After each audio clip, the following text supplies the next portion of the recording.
My name is Evelyn Mendez, and I'm a Major General in the United States Army. You'd think a title like that would mean something to your own family. It didn't. I found out about my sister's wedding the way strangers do, through someone else's Instagram story. A mutual friend had tagged her in a photo, Danielle Monroe spinning in a lace gown beneath fairy lights, smiling up at a man I didn't recognize. I wasn't in any of the photos, not even a courtesy tag, no text, no email, not even a call. The caption read, "She said yes, Bosh at Monroe Wedding 2023. My thumb hovered over the screen. Beneath it, dozens of heart emojis from people I barely remembered, and one from my mother. My father had reposted it with a caption about family, legacy, and love. The same family that hadn't spoken my name in years unless it was whispered with tension. When the wedding invite finally came, it wasn't addressed to me. It said, "The Mendez family," as if I were a ghost haunting their records. The note inside was cold, formal, sterile. No RSVP card, just a QR code and one line from my mother. "If you come, wear beige or gray. Nothing loud." That was my welcome. I didn't plan to go. But something shifted. Because when a family works that hard to erase you, maybe showing up is the loudest thing you can do. And that's exactly what I did. What none of them knew was that this time I wouldn't be alone. And when the time came, one man would rise from the front row, salute, and call me Major General. And just like that, the room would fall silent. The envelope arrived 3 days before the wedding. It was thick, cream-colored, lined with silver foil, and sealed with a gold-embossed M. No name, no handwritten note, just a printed insert with Danielle and her fiancé Matthew's names in cursive script, a vineyard location in Hudson Valley, and a QR code for RSVP. I scanned the page again. Nothing that even suggested I was personally invited, just a line printed in small italics at the bottom. Formal attire. Prefer neutral tones. I wouldn't have gone. Not out of bitterness, but because by then I had accepted that I wasn't part of that world anymore. My parents had worked hard to forget me. Danielle, even harder. But that night, while I stood in the low light of my kitchen, a secure signal pinged on the encrypted band I still wore. Out of habit, maybe, or hope. It came from Jason Carter, a friend I hadn't heard from in nearly 2 years. Once my field second, now private intelligence consultant out of D.C. The message was simple. They erased you, he didn't. Check your back channel. I opened the military-grade comm app buried behind 6 levels of security on my personal tablet. One unread entry, a short, anonymous line of text. "If you still care about your sister, be there. Someone's already watching her." I read it twice. And suddenly, not going wasn't an option. The drive to Hudson Valley was 4 hours of pure autumn. Winding roads through crisp leaves, golden hills, and the kind of curated countryside that felt like a postcard pretending to be real. The Monroe family had spared no expense. Of course they hadn't. I wore slate gray, not to please my mother, but to disappear. The uniform I'd earned was folded in the back of my car, locked away in its sealed garment bag. No one greeted me when I arrived. The valet gave me a polite nod, took the rental car without a word, and gestured toward the grand estate ahead. Stone columns, ivy-covered arches, and a white tent that screamed money without saying a word. The check-in table sat beneath a crystal chandelier. 2 young women in earpieces tapped on silver iPads. A sign behind them read, "Welcome to the Monroe Hartwell wedding." I approached, calm, even. One woman glanced up. "Name?" "Evelyn Mendez." Her fingers froze. She scrolled, frowned, then typed again, slower. "I'm sorry, I don't see that name on the list. Are you with the Hartwell family?" "I'm the bride's sister." A pause. Her eyes flicked to her partner, who immediately stepped away and returned with a supervisor, a woman in a tailored black blazer with a headset and a rehearsed smile. "Miss Mendez," she said, "this way, please." No apology, no explanation, just a pivot and a purposeful walk. They led me not to the main reception area, but to a side vestibule marked overflow seating. My seat was near the back exit, far enough to be out of frame, close enough to hear the music. I took it without a word. 10 minutes later, my mother arrived. Judith Monroe, dressed in winter white with pearls, her French twist perfect. She saw me but didn't stop. Only when she'd passed and circled back did she pause. "You came," she said. I did. She eyed my outfit, then gave a curt nod. "At least you dressed appropriately." No hug, no warmth, just an inspection. Then came my father, Frank Monroe. He caught my presence mid-conversation with a groomsman, paused, nodded once like acknowledging a stray coat rack, and walked on. I looked to the far end of the room. Danielle hadn't arrived yet, but the guests were pouring in. Laughter, champagne, the smell of lavender and burnt sugar in the air. And that's when I saw him. Across the room, leaning near the fireplace, a man in a muted gray suit stood with one elbow resting casually on a marble mantel. He didn't belong. I could tell by his posture. Not tense, but alert. And when our eyes met, even just briefly, something passed between us. Recognition. It wasn't just me watching anymore. Someone else was watching too. And suddenly, I wasn't just an uninvited guest anymore. I was exactly where I needed to be. Danielle entered in a shimmer of ivory and soft perfume, her gown trailing behind her like a cloud of curated innocence. A photographer followed her every step. Her smile looked effortless, practiced. She passed right by me, no glance, no flicker of recognition, as if I were a stranger who just happened to be seated too close to the exit. For a moment, I almost let that be the end of it, until I saw the microphone. It had been repositioned, subtly but deliberately, moved 6 feet forward, rewired along a separate cord. The tech vendor at the sound station was wearing a different brand polo than the rest of the team, and then there was the waiter. Black vest, white gloves, name tag read, L. Daniels. Except the catering company I overheard earlier was Pine Grove Events, and none of their team wore personalized name tags. It was too clean, too perfect. And in the world I live in, that's exactly when things start to go wrong. Jason emerged near the cocktail bar, half-shadowed by a potted ficus. "Tell me you saw it," he muttered. "I saw 3 things I don't like." "Good, because I scanned the AV rack earlier. Someone inserted a proxy audio relay, military pattern, but sloppy.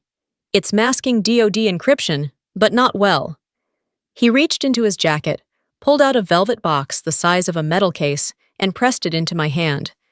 "Temporary authority reinstated," he said. "Your call, General." I slipped the box into my clutch without opening it. The bridal suite was quiet when I entered. Too quiet. Soft candlelight danced against the walls, and in the center of the room stood Danielle, gazing at herself in a full-length mirror, one hand adjusting the thin strap of her gown. She saw me through the reflection. Her posture stiffened. "You're not supposed to be in here," she said, voice clipped. "You weren't supposed to be broadcasting encrypted military signals through your dress," I replied. Her face faltered, just slightly. "Excuse me?" I traced the relay, the signals coming from inside the fabric. Her mouth opened, then shut, and for the first time in years, I saw something real cross her face. Not defiance. Fear. She turned toward me, voice quieter now. "I didn't know." "Then show me the hem." "No," she snapped. "This is my wedding. I don't care what alphabet agency you think you're still part of. You don't get to ruin this. I'm not here as a soldier." "Exactly," she hissed. "You're not anything anymore." The words hit like they were meant to bruise, but I didn't move, didn't react. I waited. And after a long, stuttering silence, she finally broke. "There's something wrong with it, isn't there?"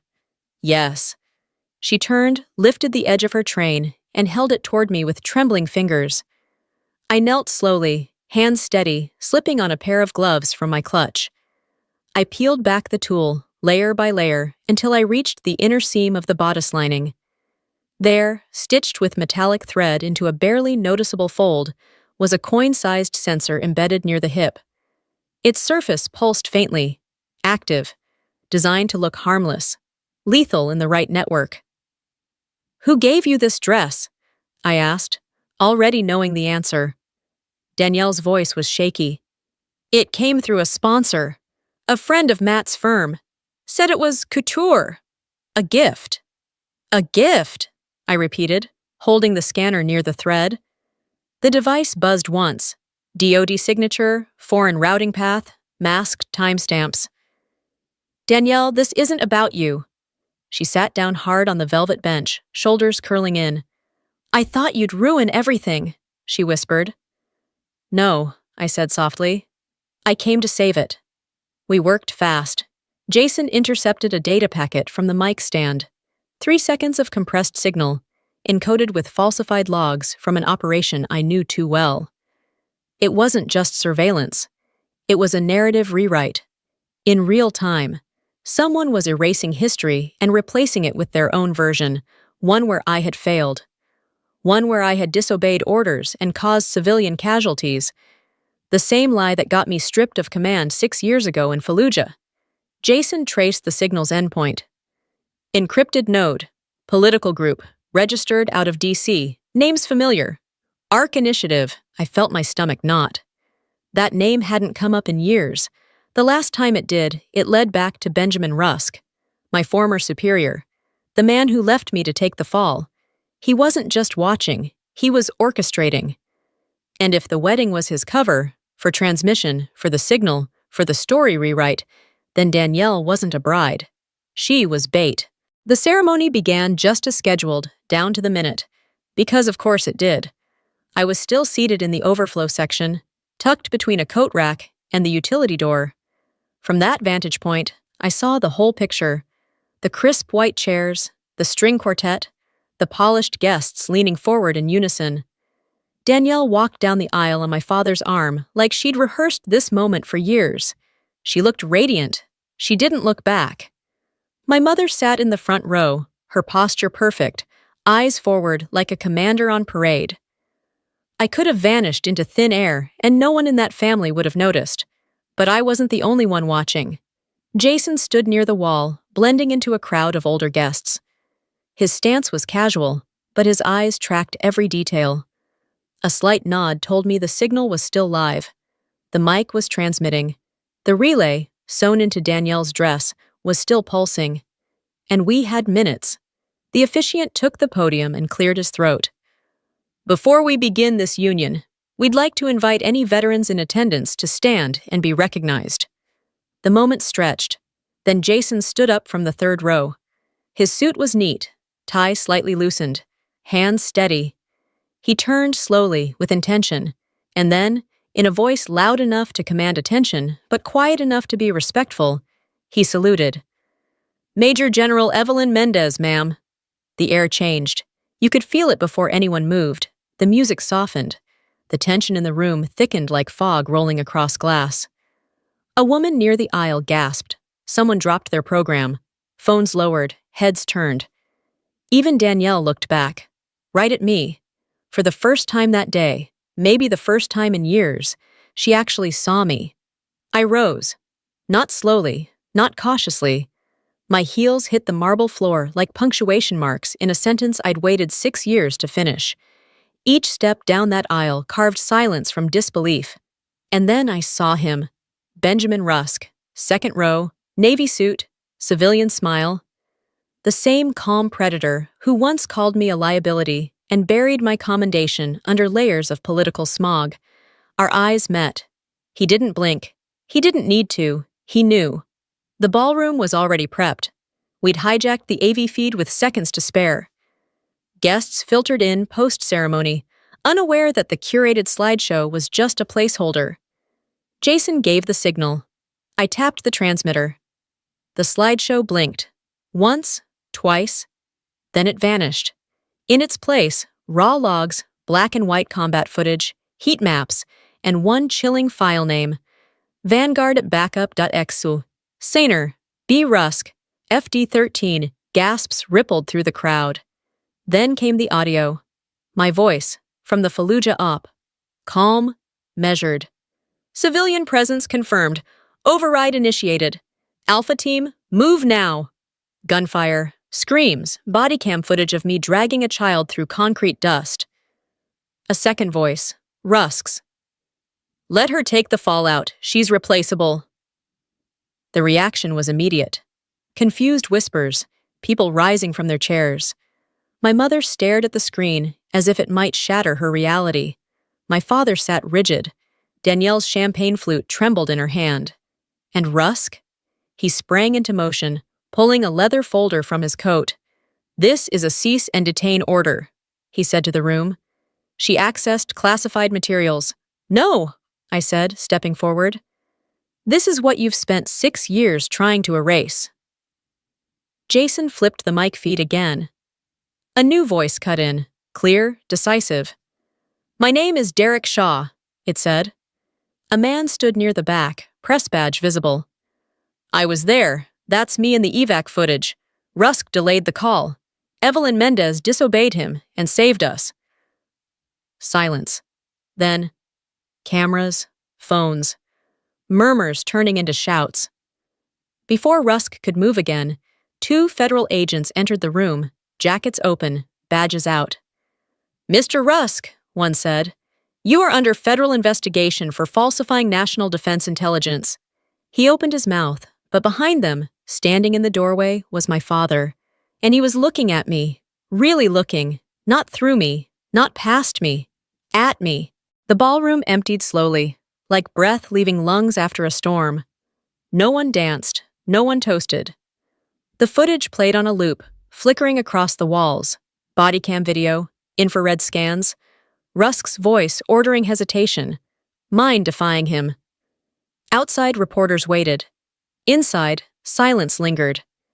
In a private lounge behind the reception hall, Rusk sat slouched in a leather chair, jaw tight, suit rumpled. His power was unraveling in real time. Jason stood by the window, arms crossed, watching. I faced Rusk, holding the old field laptop in my hands, the one I'd retrieved from beneath the estate hours before, hidden behind a service panel. A secure sandbox node, untouched, uncorrupted. It held everything. Original Vanguard files, chain of command logs, voice records, all of it authenticated. He didn't try to stop me. He knew it was over. You gambled I'd stay silent, I said. But silence only protects the guilty. He scoffed. You were always a wild card. No, I replied. I was the truth you couldn't control. I pressed play on one final file, log 47B. His voice, recorded days before Fallujah, came through with sickening clarity. If this goes south, she takes the hit. No reason to burn the rest of command. Rusk's jaw twitched. For the first time, he looked small. The door opened behind us. 2 federal agents entered. One handed me a folded confirmation. Emergency clearance reinstated, records restored, investigation opened. I didn't smile. I didn't need to. Justice didn't roar. It whispered. As they cuffed Rusk and read his rights, I looked toward the doorway. My father stood there, still in his wedding suit, hands clenched.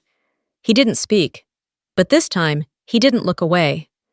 He watched as the man who had once erased me was finally removed from the room. And I stayed. The next morning, the Monroe family kitchen looked exactly as I remembered it, and nothing like before. Sunlight stretched across the granite island, soft and golden. The coffee pot bubbled faintly. A plate of cinnamon rolls rested on the counter, untouched but warm. For a moment, I stood in the doorway, unsure whether I was meant to step in. Danielle looked up from the table. No makeup, hair loosely tied back. Her wedding dress was gone. So was the distance in her eyes. I saved your seat, she said. She had pulled out the old corner chair, the one I used to sit in as a teenager, always angled near the exit. She didn't say anything else. She didn't need to. I sat. Jason nursed a mug of coffee beside me, sleeves rolled up, eyes tired but steady. My mother, Judith, stood at the counter, pouring cream into a second cup, mine. Just the way I used to take it before war and protocol turned everything black and bitter. She placed the mug in front of me. Her hands trembled just slightly. You're wrinkled, she murmured, brushing down the lapel of my jacket. Her fingers lingered a beat too long, as if trying to smooth something she couldn't name. I didn't flinch. I let her. My father entered last. He looked older in morning light, like something had drained out of him overnight. He buttered toast with quiet concentration, said nothing, but every few minutes his eyes flicked toward me, and didn't look away. No apologies, no grand speeches, just presence. It was enough.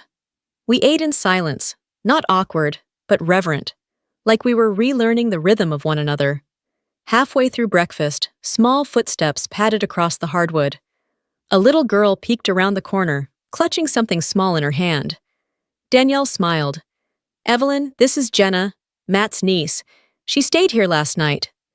Jenna stepped forward slowly and placed a tiny pearl-studded daisy pin on the table beside me. "My dad said you're the reason he came home." My throat tightened. I picked up the pin, fastened it to my lapel, and nodded. "Then your dad's a good man?" She grinned and disappeared into the living room. Outside, the world moved on. But inside this kitchen, something had changed. Not loudly, but unmistakably. I was no longer the ghost on the guest list. I was back. And for the first time in years, no one needed to say I belonged at that table. Because I already knew I did.